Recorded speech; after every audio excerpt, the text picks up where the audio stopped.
welcome to another episode of Global Educators Unite, where educators from all over the Caribbean meet to discuss content, methodology, parent teacher relationships. Who needs to tune in? Parents, teachers, educators, aspiring educators, and anyone who wants to have informed conversations about education. Please like, comment, share, and subscribe. Also, if there's any topic you want us to discuss, please leave a comment below. It is my pleasure to introduce Mistress Natalee Grant-Ambrose. Did I pronounce your name correctly, ma'am? You Mrs. did. Ambrose? So Natalee Grant was raised in Kingston, Jamaica, graduated from the University of the West Indies with a master's in education in 2012. She has taught in Jamaica, the Bahamas, the United States, and now in Canada. She currently lives in Canada with her family. She's the author of two books, and the host of Minding My Own Jamaican Business, which I'm kind of glued on now as well, because it has me hooked. It is the number 4 on the 15th best podcast list in Jamaica. So guys, check it out. The links to her books on the podcast can be located in the description box below as well. So Miss Ambrose, thank you for joining us. Please, please, please tell me a little about your Thank you for having me. journey. After graduating Holy Child High School, I went to Kingston, which is now Michael University College. Yeah, you And forget then, the. I'm sorry, the, now the Michael University College. And then on to UE. After UE, after leaving UE, when I came to Canada, I had to do a little bit of updating, which I'm still in the process of doing. But when I was in Toronto, I attended Sheridan College to do an early childhood education course or course set of courses. So yeah, I'm still a student, I think, because every day you learn something more, and you have to just keep updating and upgrading yourself. So I'm still a student. My educational journey continues. Oh Lord, the story of teachers, huh? So what was it like teaching in I know. Jamaica? Yes. I loved teaching in Jamaica. I felt a sense of duty. I felt like I was giving back. I taught at secondary and primary level. And I really felt that I was helping to mold and shape future Jamaicans. Yes, viewers, this is when I her did internet started prefer the acting up. primary So level she said she enjoyed teaching in Jamaica, especially at the primary level, and she because felt a sense of giving back to yes. the country when she was doing so. Awesome, thank you. And what was it like teaching in the Bahamas? I enjoyed teaching in the Bahamas as well because I felt like there were so many similarities between Jamaica and the Bahamas in terms of weather, a system of discipline, uniform, etc. The only big difference was, of course, the money wasn't as funny as the Jamaican money, and I enjoyed that. Of working with people from all across the Caribbean and all over the world because there were teachers from Europe as well. So it was a nice little melting pot and a nice place to learn and grow as an educator. And I think I learned a lot there. I did. Awesome. So how did you transition from teaching in the Bahamas to teaching in the US? Yes, I was kind of hungry and I heard about the VIF program, visiting international. There are only a different name now or something, but when I went on, it was the visiting international faculty, VIF, and I saw an opportunity to grow even more as an educator because I knew that within that program there would be some training opportunities that I could use. And I love the fact that they told me that after a certain amount of years, I could then go back to my country and bring some of that experience with me. And I enjoyed that as well. So I hopped onto that opportunity as quickly as I could for those reasons. Awesome. And did you get the opportunity to go back and to actually share some of the knowledge that you gained on the. Especially because my degree, my master's is in literacy instruction. So I was able to use all of that smart word knowledge that I was taught in the US. I was able to bring it into the primary school. I was students who were having difficulties with reading. I was able to use some of those programs that I had used and I had learned. Miss Ambrose, please can you share some of your experiences while teaching in the US? Some of the things that you want to share, maybe with parents, with students, with educators, some of the things that you learned along the way? The journey started a little bit rough because I started teaching August of 2012 and Sandy Hook happened September. I think it was September 19th or something, Sandy Hook happened. And that shook up the whole, I remember school,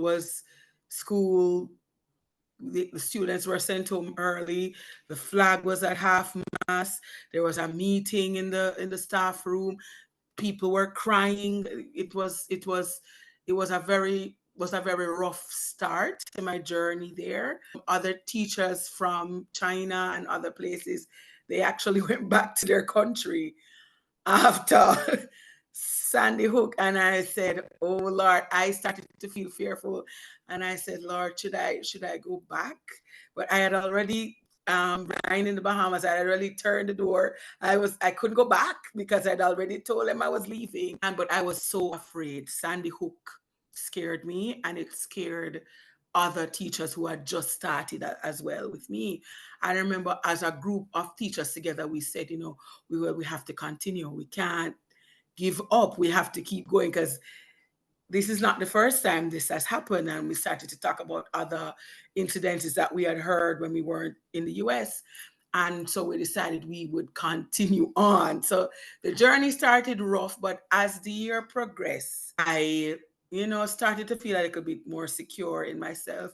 There was some anxiety, I'm not going to lie to you, about I would get scared. I'd be like, Lord, I hope this child doesn't come back and decide to take violent action. So there was a lot of times as well when we were able to go to workshops and meet with because my era was ELA, and I was able to go to workshops and meet with other teachers teaching the same Common Core, and we just sit down and we would learn from each other.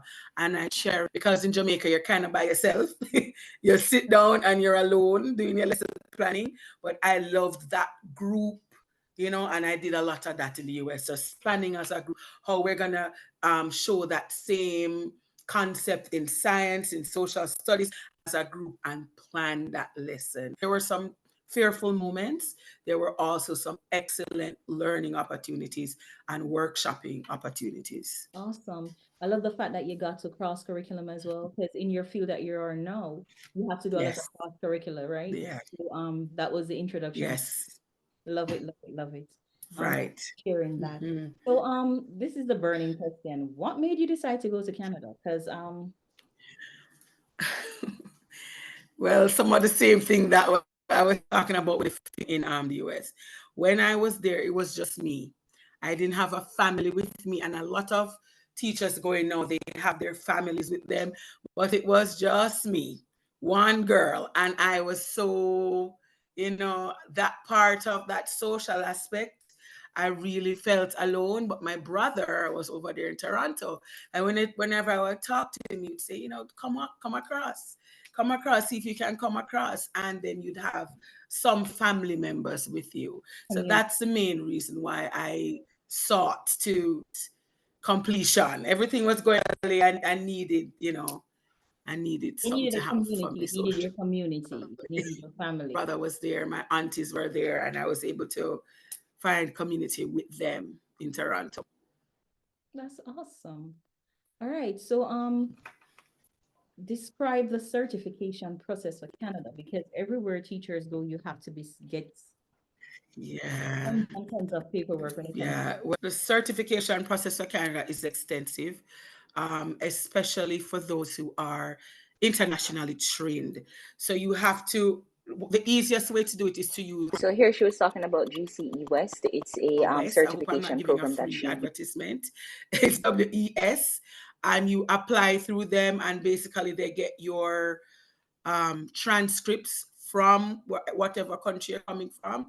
They get your transcripts from there, and they see if, based on your transcript, if your educational level is equal to what they're looking for. And then for each province in Canada, it's different.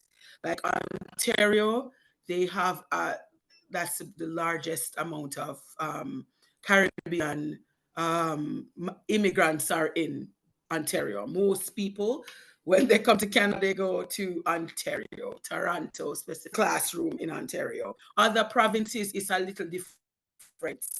Like where I am in Manitoba, it's not so many of us here, but there's still a process. There's still a process to get a license because you have to have a teaching license to be placed in a classroom. So there's still a process of doing that, and you still have to do some courses. Even if you had a PhD and you're coming here, you still have to do some Canadian courses because they're not going to just put you in there and say go. You still have to do that. So, and then depending on the province you're in, if you're in Alberta, you check there what they require. Each province requires something different.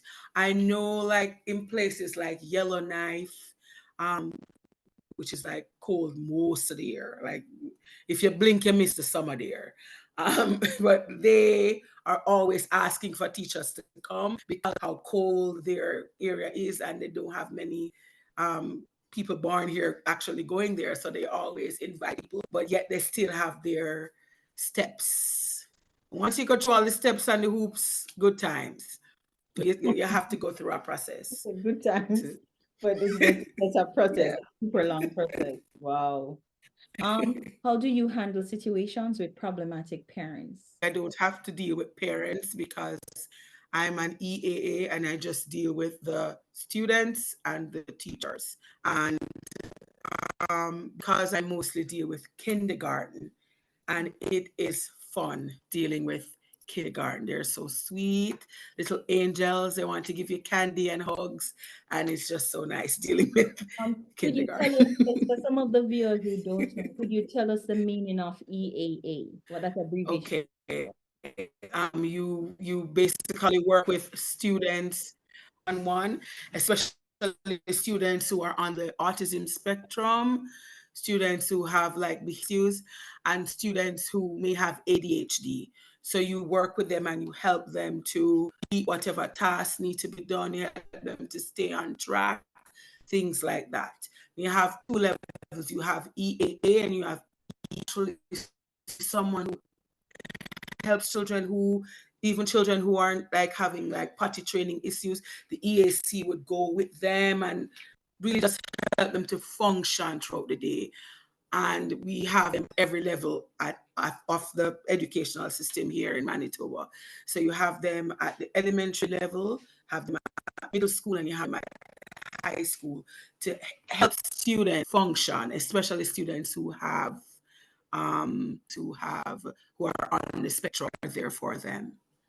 Awesome, I love that. And because I know we went to Jamaica together, where we're from the 160, Yes. okay? And so Yes, 165th batch.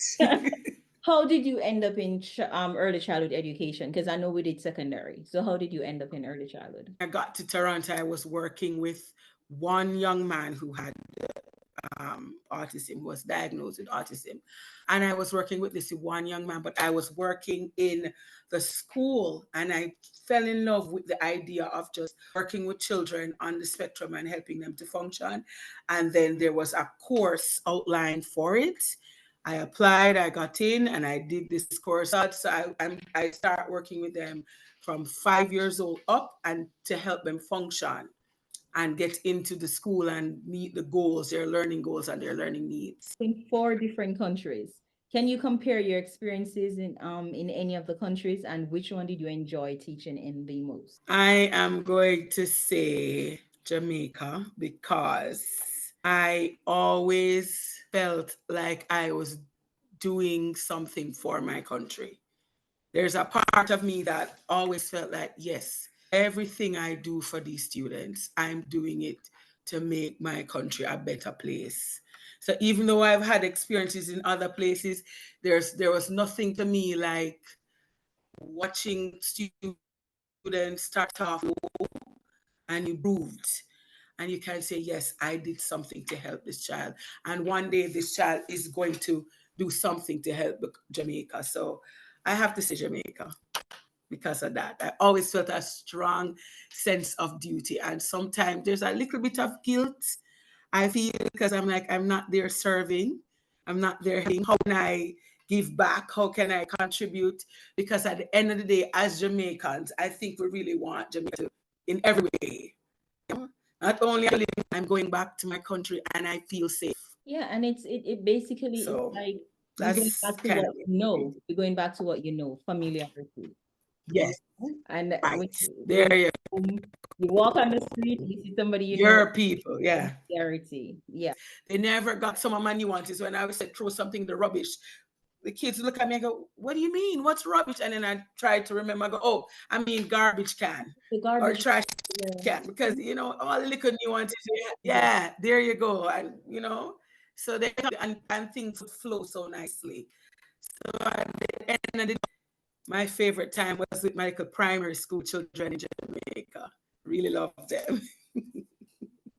And which primary school were you at? I was at the one in Port. I don't want to say the name. I don't know if I'm allowed more. I'll just say that one in Portmore. You don't have to call the name. Yes, Miss Grant. So, Yes. what advice do you have, Mrs. Ambrose? I'm so sorry. I'm so sorry, Mrs. Ambrose. No, it's okay. Because It's fine. I don't want when your husband is watching, he's like, why is she not addressing my wife accordingly? So you know, No. and so what advice do you have for educators who aspire to teach in another country? What advice do you have for them? Don't be afraid to go. Just go. Um, there are a lot of detractors who will say, "Well, oh, have you heard that this pure shooting up gone?" Because people said that to me. People said that to me. There's a lot of shootings, and just go, do what you have to do. Bring bring your true, authentic self to the experience, and just be you and do what you need to do to be happy. Don't let fear stop you from taking a chance. That's what I say. Awesome. Thank you for that. And I just wanted to FYI, I might have to voice over some of your stuff because of our internet connection, but because I do want people to hear what you're saying. And our internet, Yes, today is not a good day for the weather, but we couldn't find any other right, because, as educators, it's one of the hardest things to find time that works with right. both of us. And so I I know it's just not informed you easy. that I'm going It's to not voice easy. over in some of what you are saying so that people can actually hear what you're saying because some of it is all blurred because of our connection issues. No worries. That's fine. So Right. Mrs. Ambrose, now is your time to brag on you. And when I say brag on you, some of the things that you have done over the years in education that you're extremely proud of and you want the world to know. Well, I just want to talk about one thing because when I was a teacher librarian in Jamaica, it was the hardest thing to find Resources. activities to go along with the teacher librarian curriculum. And so I want to talk about this book that I put together, I don't know if you guys can sense my activities excitement, but for I am teacher very proud of librarians. her because It she follows wrote a the book for libraries, teacher types of librarians libraries, in all Jamaica of in the those things primary that level. are in And here she because wrote this book because she was in the there's primary schools teaching and did not have a any resource or big activities for gap these kids. And so in while she was teaching terms of library textbooks skills in the for elementary level or primary level, she librarian decided that she was going curriculum, to write teacher a book to librarian aid curriculum. And you know what the educators, to curriculum help them is? with activities for these Libraries, students, reference with everything books, that they cover, the using content internet, covers as all of that a is in teacher this book. librarian. It's called So please, Information guys, Skills to Carry below Beyond you'll Primary find the description in the Schools, description box. and You'll see a everything is copy there. to And I a wrote it link to a during the copy of her time book on Amazon. Please when support my I girl. was She working deserves the in support because primary she's school, looking out for and I saw educators. the Okay. need. I also have a second podcast called Planet Twirl, Raising a Little Human. So she uses that podcast to talk about her ADHD and her feelings and all things concerning children with ADHD. It's 10 minutes long, and she talks about if anybody's watching, we can have that kind of support. We can form a little support group because it's not easy dealing with a child with ADHD. there are a lot of levels to it. So Said before, guys, she's also the host of a business top is another podcast in Jamaica podcast called I Minding My Own experienced Jamaican Business. growing And up of in course, you Kingston guys need to see that as well. Her podcast is number in a 4 tenement on the yard. Jamaica's Yeah, top as I 15 said podcast before, Thank list. you. So I guys, started this tune and I was in, like, because okay, as I said here the before, next I am episode, and hooked. when I I move keep on to the listening next to hear episode. what's going to So happen next. What's I the next find story? myself hooked She as talks well. about So living it's in really tenement interesting. I yard do kind of a like it. situation. So And guys, tune Ambrose, in, thank you because so much for Mrs. joining me. I Ambrose know is a you are very so good busy. storyteller. So this I podcast you know. guys are Okay, sure to so enjoy. I do Again, appreciate that the link to the time. podcast will be in the description box below I as do well. appreciate your time. And so thank you to my Thank you so much. Global Educators United guests. Thank you for sitting here and listening to my dear friend we have been friends for more than 20 years. Can't tell you more than how long because we don't want nobody to know our age. But Yes. we've been it's been a while. Yeah. But Yes, it's been a minute, as the young people say. yeah, it's been a It's minute. been a It's been a minute. minute because that's It's what been they a say, it's minute. been a minute. But Yes. thank It's you. been a minute, my friend. Yes. I wish you all the best. Thank you as All well. of you. And for my little Thank you niece, so I much. wish her all the best with her podcast as well. All right. Thank you so much. Thanks again for joining me for another episode of Global Educators Unite. Where Caribbean educators meet to discuss everything Like education how about Martin their students Luther King abroad. would Do have not forget to started. like, comment, share, and subscribe.